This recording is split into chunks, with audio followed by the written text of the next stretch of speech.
Hi, my name is Lara Macon, and I am a range technician at the Jornada Experimental Range. Today I'm going to be walking you through some of the aspects of the Precision Ranching Dashboard and how it can be used as a monitoring and tracking tool. The Precision Ranching Dashboard serves as a powerful tracking and monitoring tool where users can access the data from various precision ranching technologies like real-time tipping bucket rain gauges, GPS collars, and ultrasonic water level sensors from all over their ranch. All the data is displayed in one place.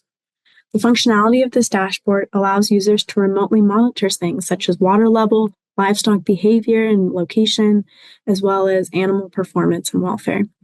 The dashboard is also designed to integrate tools such as remote sensing products, which can offer powerful predictions of land cover and pasture biomass, and provide valuable insights to inform grazing management decisions. When we log onto the Precision Ranching Dashboard, this is the homepage we see. We can first go to the Monitoring tab. This will show us a map of our ranch. As you can see here, pasture boundaries have been uploaded onto this map. You can upload your own pasture boundaries or ranch map using this Import Files button. It takes a variety of file formats. You can also manually map or mark pasture boundaries or water locations using the Draw Marker, Draw Polyline, or Draw Rectangle features. The first thing we can look at when we log in is we can see our animal locations. All of our cattle who are older than 8 months of age are wearing a GPS tracking collar, and the data is reported here to the dashboard. We can go ahead and click on one of the cows and we can see the last location report. The last location we received, she was here, and we received that on 1/22, so this morning at 10:37 a.m. If a GPS collar stops reporting, the animal icon will turn yellow if it hasn't reported for 6 hours, or red if it's been more than 24 hours since the collar reported. Sometimes collars fall off the animal, and you can usually use the last reported location, copying it to your clipboard here, to go out and find the collar. The other thing we see on this main display page is our water level sensors. You can go ahead and click on one of the water level sensors and see its status report. This water level sensor is reporting that this storage tank is at a normal level, almost 85% of its total capacity. This information is relatively new. It reported 6 minutes ago. Water level sensor icons that display green are within normal limits. Water level sensor icons that are red are abnormal status. If we click on this one here, we can see that this tank is in overflow status. It's 102% filled. So we would want to go check on this drinker and make sure that it isn't actually overflowing. The other thing you can see in this home page is rain gauge data. You can click on your rain gauge and click View Data. This will show us the data from that rain gauge for the last several weeks. You can select the time interval you want to see, whether that's hourly, daily, or even monthly or yearly. We can see that we had a rain event on January 8th, January 9th, and January 10th. This chart down here shows the cumulative total of precip for your displayed time period.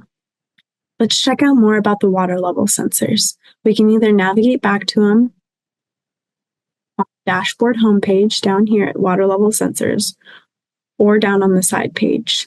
Let's look at labeled water level data. This shows us the data from all of the water level sensors that we have. We have the name of the drinker or the tank, the time that we received this data, the device ID, and the water level reading, the percentage of total, and the status, overflow, normal, or below normal. We can look at a range of water levels going back in time. Let's look at an example where we had a small leak in one of our storage containers. To do this, we're going to go back to July, look at data for the month of July for one of our storage tanks.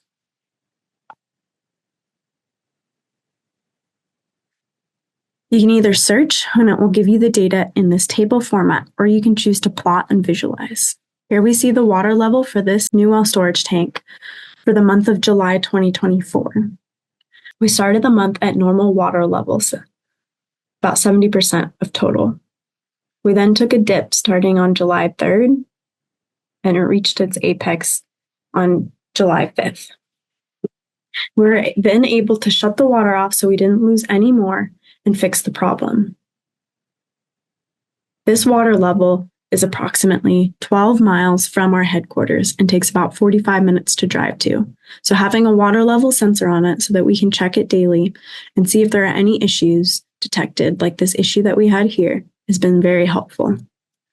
If we want to, we can use our cursor, hold over, and draw a box to zoom in a particular area. Users are able to define their own overflow height and low height level.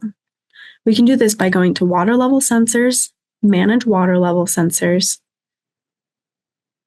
and then editing either the overflow height or the low height.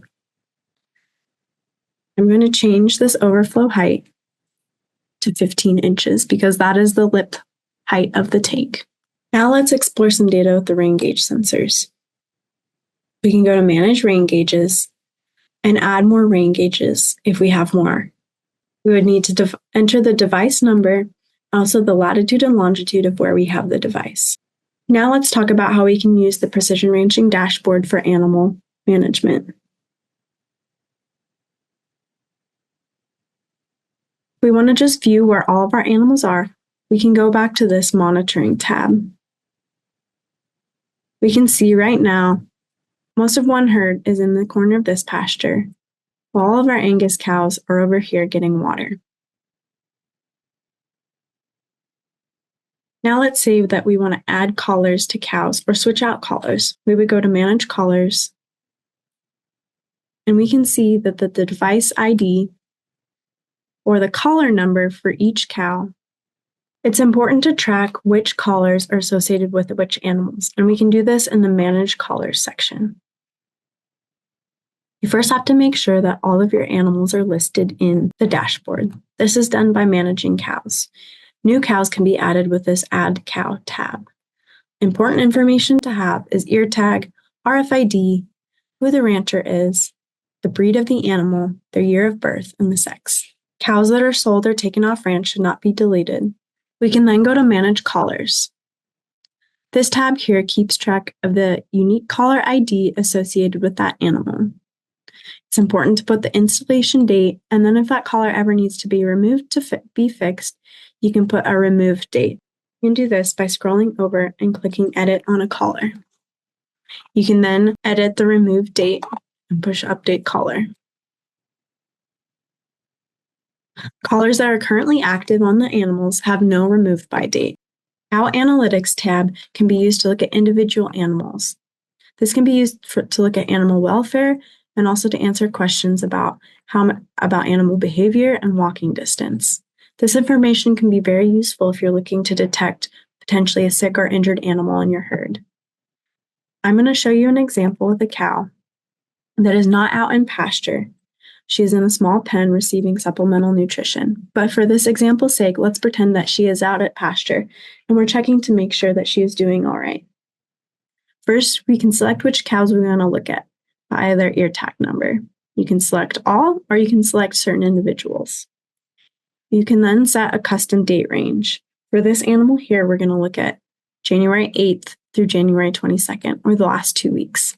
We can then choose to plot different cow metrics. We can look at activity, walking distance, or behavior. Let's first start with activity.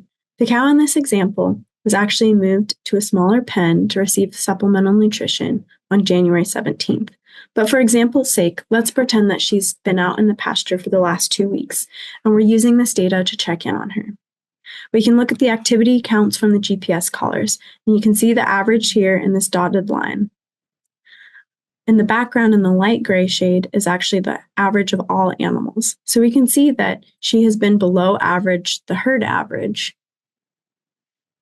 We can see here that on January 17th, her activity level dipped significantly. If this were an animal that were out in pasture, we might want to go check on her, seeing that her activity level has dropped. Let's also look at her walking distance. We would expect that if her activity dropped, we would also see her walking distance drop, and we saw that too. If this were an animal that were out in pasture, we would want to go check on her and see why she is no longer walking. Perhaps she is lame or something happened to her. So this can give us an indication of animal welfare. The last metric we can look at is behavior. This divides the activity in 24 hours a day into 3 different classifications: walking, resting, or grazing. We can see here she's spending about 20% of her time grazing until the 17th, and then her grazing level drops significantly along with her walking level. We see that she's resting a lot more, so that could indicate, again, something else is wrong with this animal, and we should go check on her. If you have different animal groups, it can help to add some sort of unique identifier. In this case, anything labeled AH is of our Angus herd. Let's then plot walking distance on a herd level. It shows many different individuals. If we wanted to see why some individuals were walking less than others, we could zoom in more and get a closer bite of data. We could use our pointers to look at, and then we can see the walking distance level for every individual. Another feature of the Precision Ranching dashboard is this thing called cow events. This is designed to help us detect when an animal is calving. Calving is the only type of event that we have classified yet. It takes into consideration the averages of an individual animal's activity, walking distance, and behavior. Using machine learning, we can detect anomalies in these patterns for individual animals.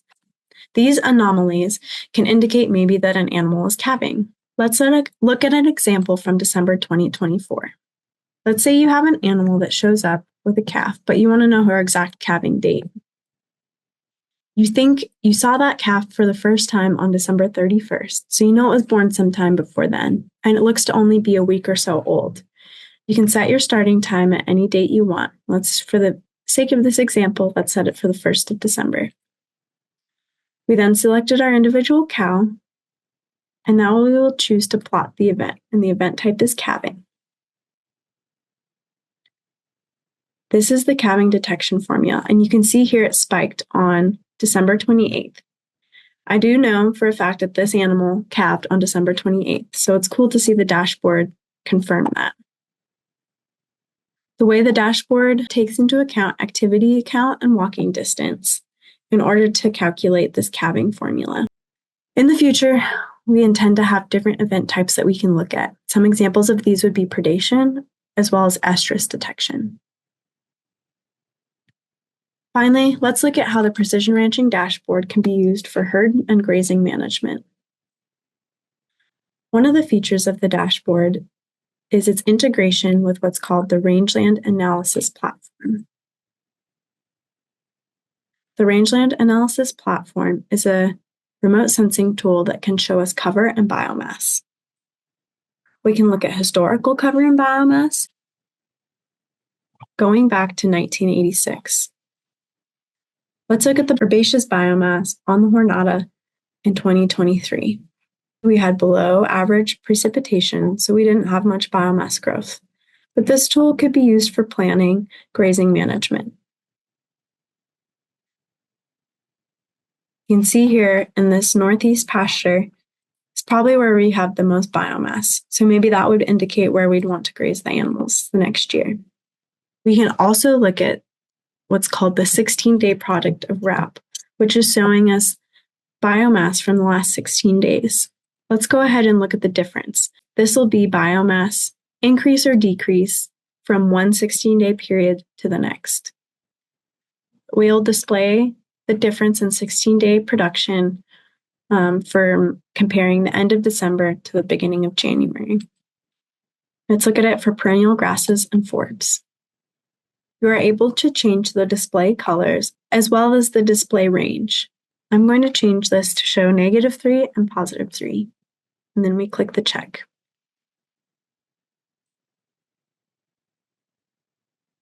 As you can see, most of the range decreased in biomass.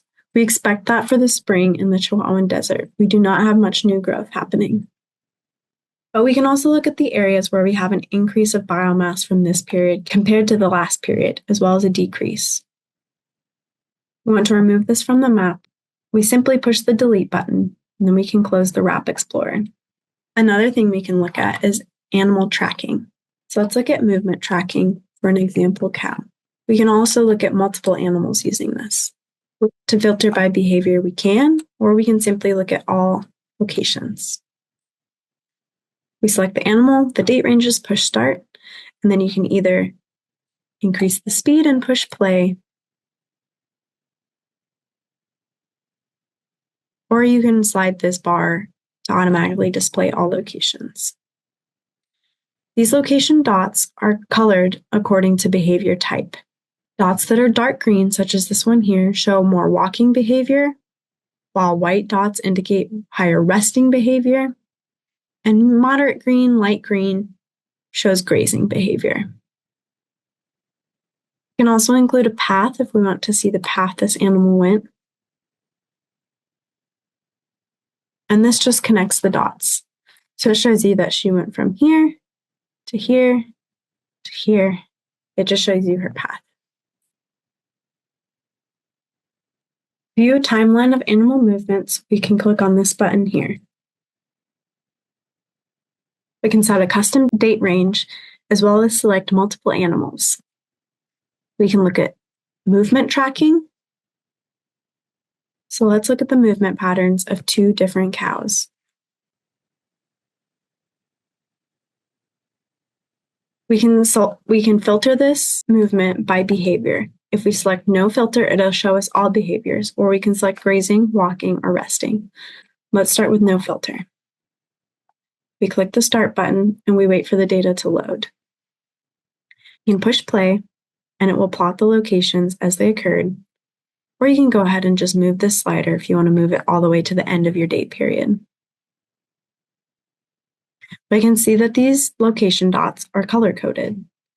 Darker green points indicate higher walking behavior, while white points indicate resting behavior, and light green points indicate grazing behavior. We can also choose to sort by these behaviors. So say we want to just see where animals have been resting.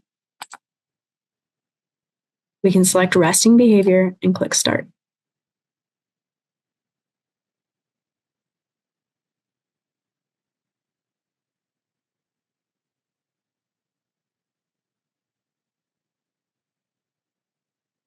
Another feature that is really useful is looking at a heat map. The heat map can be used to see where your animals are concentrating their grazing. This can be really important for pasture planning and grazing management. For the sake of this example, let's look at our whole Angus herd. We're going to look at their grazing heat map from the last 2 weeks. First, I will show you the heat map by not filtering by behavior. So this is all locations where the animals have been in the last 2 weeks. With the heat map, areas that are shown in red are where animals have concentrated more often, where areas in green and blue they have visited less often. If we zoom in here, we can see 2 distinct hotspots down here in the southern part of their pasture, where they have been spending a lot of time. But we may have a hotspot here, not because the animals have been grazing a lot here, but maybe because they've been resting a lot. So let's say we're only interested in finding grazing hotspots.